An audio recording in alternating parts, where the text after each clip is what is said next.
Your landscape sickens with the dry disease even in May, Virginia, and your sweet pines like Frenchmen runted in 100 wars are of a child's height in these battlefields. For Wilson sowed his teeth where generals prayed high-sounding Lafayette and sick-eyed Lee the loud Elizabethan crashed your swamps like elephants and the subtle Indian fell. Is it for love, you ancient-minded towns, that on the tidy grass of your great graves and on your roads and riverways serene between the corn with green flags in a row, wheat amorous as hair and hills like breasts each generation, ignorant of the last, mumbling in sheds, embarrassed to salute, comes back to choke on etiquette of hate? You manufacture history like jute labor is cheap, Virginia, for high deeds, but in your British dream of reputation the black man is your conscience and your cost. Here on the plains perfect for civil war the clapboard city like a weak mirage of order rises from the sand to house these thousands and the paranoid Monroe. The sunrise gun rasps in the throat of heaven, the lungs of dawn are heavy and corrupt, we hawk and spit, our flag walks through the air breathing hysteria thickly in each face.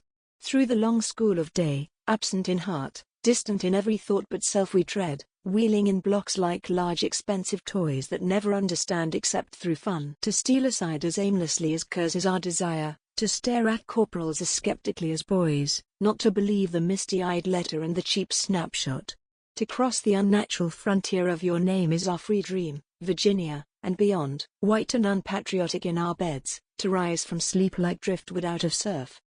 But stricter than parole is this same wall and these green clothes, a secret on the fields, in towns betray us to the arresting touch of lady wardens, good and evil wives. And far and fabulous is the word outside like Europe when the midnight liners sailed, leaving a wake of ermine on the tide where rubies drowned and eyes were softly drunk. Still we abhor your news and every voice except the personal enemy and songs that pumped by the great central heart of love on tides of energy at evening come instinctively to break your compact law box within box, Virginia, and throw down the dangerous bright habits of pure form we struggle hideously and cry for fear. And like a very tired whore who stands wrapped in the sensual crimson of her art high in the tired doorway of a street and beckons half-concealed the passerby, the sun, Virginia, on your western stairs pauses and smiles away between the trees, motioning the soldier over hill to town to his determined hungry burst of joy.